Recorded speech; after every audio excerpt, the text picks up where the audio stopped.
Okay, so next section is just going to kind of work on some of our fundamental skills, okay? We know that primarily our job as wicket keepers is catching the ball, all right? That's the fundamental thing, all right? So all of these are obviously going to be based on our catching skills, but we're going to look at some of the basic positions, some of the basic shapes you need to be in, okay? So your posture is going to be different, your setup is going to be slightly different, your routine is going to be slightly different, but every single one of you is going to have that.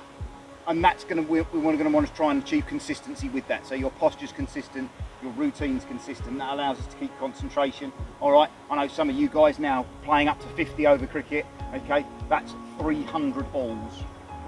Okay, that's an awful lot of concentration. And things like a standard routine, all right, is going to be able to help with that concentration. Make sure you're on the ball as soon as that nick comes. You're ready. Every ball that comes through to you, you're prepared in the best way possible. Okay.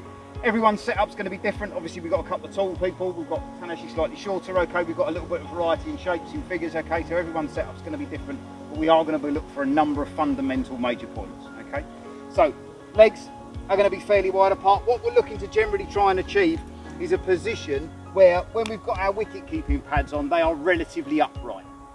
Okay, so nice wide base here. My lower legs are relatively straight. What that allows my head to do is that allows my head to move easily into positions, okay?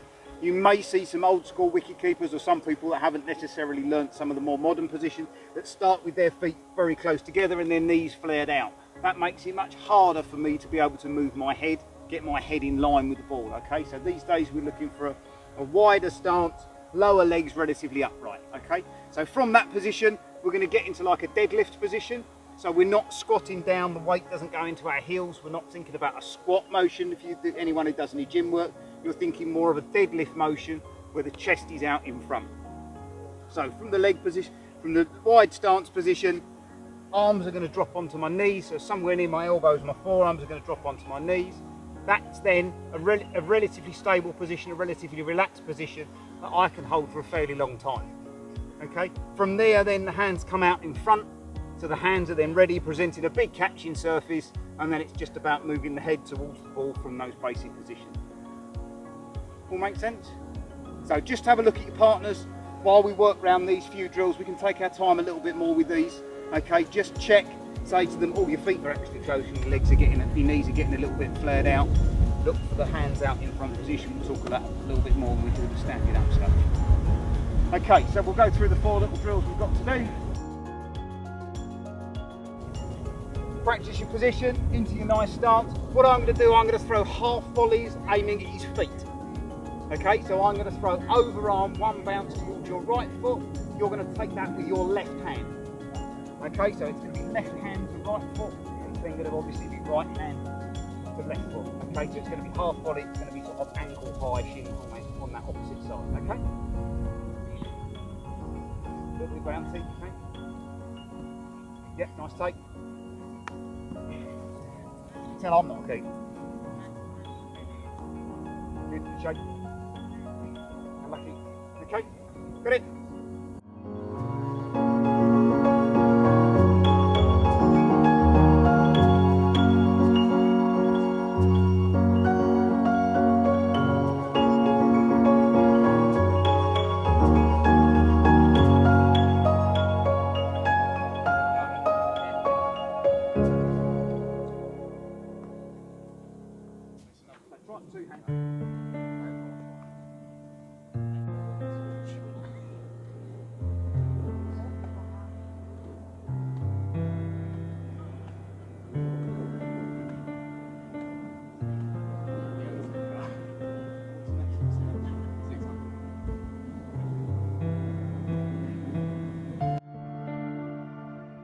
So I'm still going to do the opposite hand work, okay, but this time it's going to be a higher take, so it's going to be sort of chest high take, and you're going to look to do a sort of uppercut motion, so the hand is going to end up thumb pointing down, opposite hand take on that side, opposite hand take on that side, okay?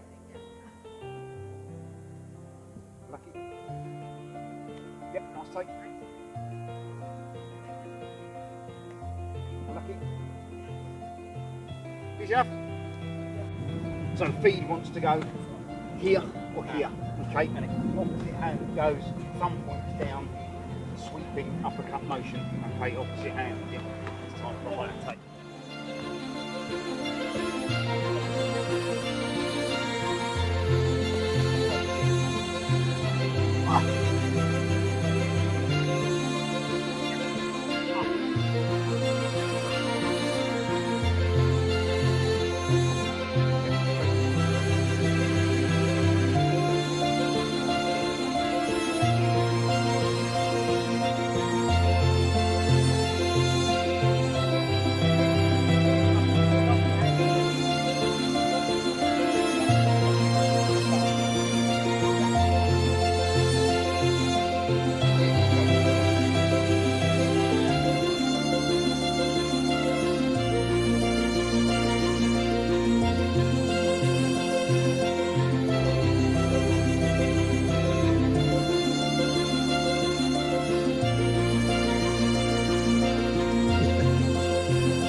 nice little pairs catching drill this time. What we've got here is we've got a load of heavy sand filled training balls. Okay, I want you to start with the heaviest one, that's the black one. Okay, that's 850 grams, so that's like 7 times the weight of a cricket ball. Okay, what you're going to do, just standard little pairs catching, so Shrika's going to come in, come and stand in here for me. Nice and close, we're not going to fizz these. So nice and close, we're both going to check our postures and we're just going to pass hand to hand. So got to keep nice strong hands, okay? We don't want to, these days, we don't talk about giving loads of room, okay? We talk about the hands staying strong so they're nice and close to the stumps, all right? All the speed work you see, 100's been brilliant for I think, for wicket keeping coverage so far. Okay, but keepers are taking the ball as close to the stumps as they can, and then it's a really small motion then to be able to reach the stumps. Okay, so nice strong hands in these positions. So once you've had a go with that ball, just gradually work your way down the weights. You'll find that as the balls get lighter, the feeds are going to get quicker, okay, because you still want the same amount of energy behind the ball. Obviously throwing a lighter ball means it's going to travel much faster. All right, it's a good technique for your hand practice in those ones.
Vanish a little bit of a bigger surface, hands together as a single target.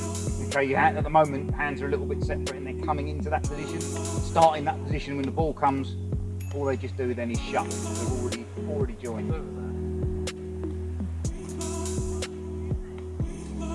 Nice.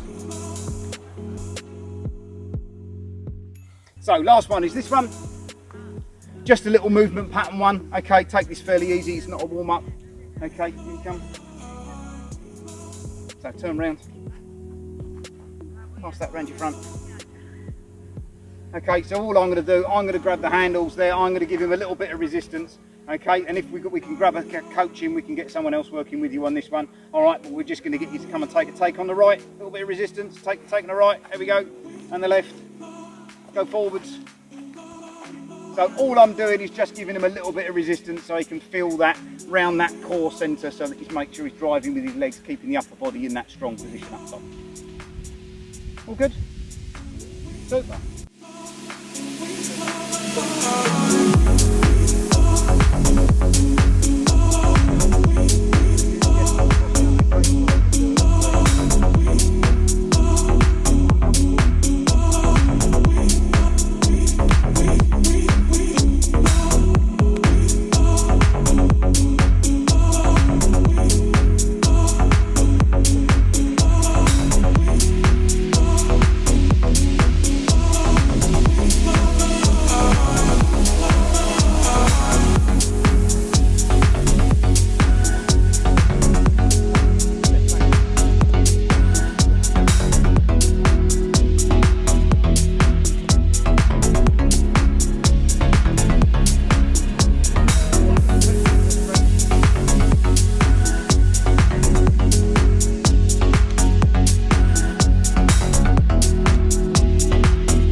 Okay, so they're the basic skills that you need to be practicing a lot, okay? And a lot of those you can do on your own against the wall with a tennis ball, yeah? The obviously bounce, feed it in, the opposite hand up, getting low, and there's certainly a couple of you struggle with that sweeping motion sensation, so getting that opposite hand catching at that height, okay? It's exactly the same motion as you're gonna use when your hands come from a low position and you have to take a high ball. All we're doing is we're getting you to lead with the opposite hand. What that does is that gets the lower body working and helping you, okay? And the lower body's going to come into action a little bit when we do this next stuff, which is going to be concentrating on sort of standing up skills. Okay?